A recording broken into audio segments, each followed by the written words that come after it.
everyone, and happy Monday. I am so relieved because after a week of being without a car, I finally have it back. It just had a little bit of damage on the side that we decided to get fixed. And now that that is all better, I am happy to be back in our normal routine of being able to go out every day because let's face it, I am a stay-at-home mom that simply doesn't want to stay home.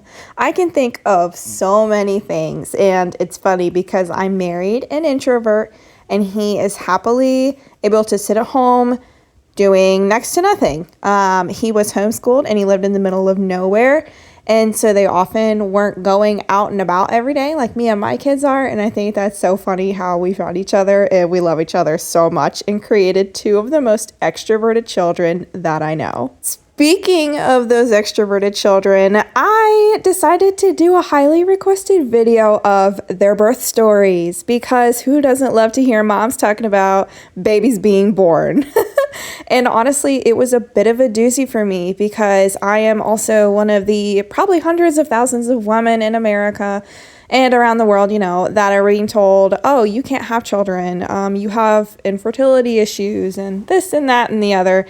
And every doctor recommends that you see some sort of infertility specialist, blah, blah, blah, and do IVF, all that stuff. So first I'm going to actually back up and say that I had plenty of health scares as a young child. I was diagnosed with ulcerative colitis. I don't even remember how old I was, but I was in 7th grade. And after years of being sick and not being able to get that handled, I had some pretty invasive internal surgeries on my stomach. And they actually took out my entire colon and most of my rectum. Yes, you can live without those. Clearly, I am not a cyborg over here. But I did end up having an ostomy bag for a while. Most people know them as like colostomy bags. But because I didn't have a colon, it was actually an ileostomy because it was my small intestine. And after a while, I was able to get that reversed. So I no longer have the poop bag. And I pretty much just poop all the time. So we're very fluent with the word poop over here. Sorry, not sorry. So clearly I've had a lot of trauma to my stomach, and with that came a lot of scar tissue. Now, unfortunately, I don't remember any of the doctors talking to me about how when I grow up and I get married and I want to have babies that this might become an issue. No one warned me. No one talked to me about it. I never saw an OBGYN until I had my periods, and that didn't happen until I was 18 years old, you guys. I was 18 years old. I was a woman before I had my first period, so that should have been the first clue that something wasn't working right within me. I'm so thankful for the doctor that I had at the time because he was so knowledgeable. He took a lot of time to get to know me, my body, and figure out what was going on, and I really do owe a lot of that to him because I actually ended up suffering from ovarian cysts is what they're called. They were rather large though, not your typical ovarian cysts. These were the size of lemons and limes. And yeah, that's possible. Unbeknownst to me until I landed in my OBGYN's office in pain and I had to have emergency surgery the next day to take out my ovarian cysts. So over the course of the next year, I think it was, those cysts kept coming back and they were just attacking my right fallopian tube and my right ovary. So unfortunately, it got to the point where they were developing inside of my fallopian tube, and I actually had to have another surgery to get my right fallopian tube removed. They were able to keep my right ovary for the hormones and everything, I suppose, and it has not given me a lick of issues since. However, within that surgery, she knew what she was going into. She was a very, very skilled surgeon, and I actually had to go through, I think, 4 or 5 different doctors before I found her, and she was the only one comfortable enough to open up my body and separate through the scar tissue to fix the problem. And she did. She was able to put some sort of sugar mesh liner to separate my uterus from most of the scar tissue, and that way it could not grow back after the surgery to adhere back to the organs. Now, this was not a miracle surgery for me to have children. This was literally just something for me to hopefully live my life comfortably and not have these like ovarian cyst issues. But unfortunately, the surgery, like I said, it did not cure everything. And she was not even able to see the entire left side of my reproductive organs in the whole surgery. She wasn't able to uncover them because they are so entwined and tangled up in scar tissue from my past surgeries as a child. It was honestly really scary to have to go through all these things and realize how they were connected to my surgeries as a kid. And it just kind of gave me a lot of trauma from that. And you're a young married couple and you want to have babies. And my husband came from a large family, and I was heartbroken that I could not give him a family. And it was something that we struggled through, and I would say we kind of gave up on wanting children, and we were okay with the thought that maybe we just are going to be a couple that doesn't have kids. And you know what? I am one of those people, since going through that, I've learned so much empathy for women, because for whatever your reasons of having children or not having children, they are your own, and you don't owe that explanation to anybody. And that is between you and your partner if you choose to go that route. So I fully support you. I know the hardships of it, and I know that it is a very personal story. I remember my husband and I went on a vacation, and it was about 6 months after the surgery that I had to remove my right fallopian tube, and that was a really tough surgery. So I healed, we went on a vacation, and we were just carefree. We were staying in a hotel near a fun little city where we could just, drink and walk around and shop and visit touristy things, and it was so carefree and fun for us. Now, when I say carefree, we were no longer using protection. I don't think ever really used it after we got married, because it's like we knew that we wanted kids and we were ready whenever that happened. And so we still weren't using it, and we just kind of decided whatever God gives us is what he gives us. And it's so funny to me because we came back on a Monday and I still hadn't started my period and I was late. Now, if you're a woman going through anything like this, you constantly have pregnancy tests. So when I came home, I just decided that was the first thing I was going to do. And you can imagine how petrified, absolutely, positively, Harry Potter petrified, when 2 pink lines showed up. So I took another test and it was the same result. And I started sobbing. I was crying. I was so scared. I screamed for my husband. He ran to me and I showed him and he says, "Well, what does that mean?" And I'm like, what do you even think that means? So clearly we're like, oh my gosh, I must be pregnant. But I was so scared because this whole time I had been told I would not be able to carry my own children. And I was so scared for that baby that we had created.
Have you ever been in that situation as a woman?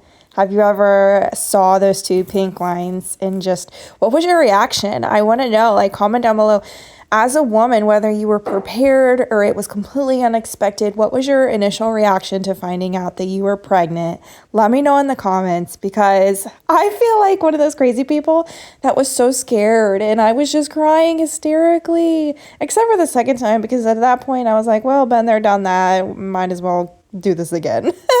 So my first step was to go to the OBGYN, and at the time I had the best doctor. Like I said, he worked with me and he knew my body and he knew the problems and the complications that I had, and he wanted to help me, and he was so excited for me. However, I was so confused, like, how are we here? I didn't know my body could do this. How is this possible? How long can I carry my baby? So we immediately dove into blood work and ultrasounds and tests and just questions and things like that I had. And unfortunately, a week later, that doctor decided that he was retiring, and I had to find a new doctor. I did not like any of the other doctors in that practice, actually. So it was a blessing in disguise. I did my own research, and we obviously knew that I was a high-risk pregnancy at this point. So I needed a high-risk doctor. I also knew what medical facility I wanted to give birth at, because I'd heard such good things from previous moms and parents that have been there, worked there, or given birth there.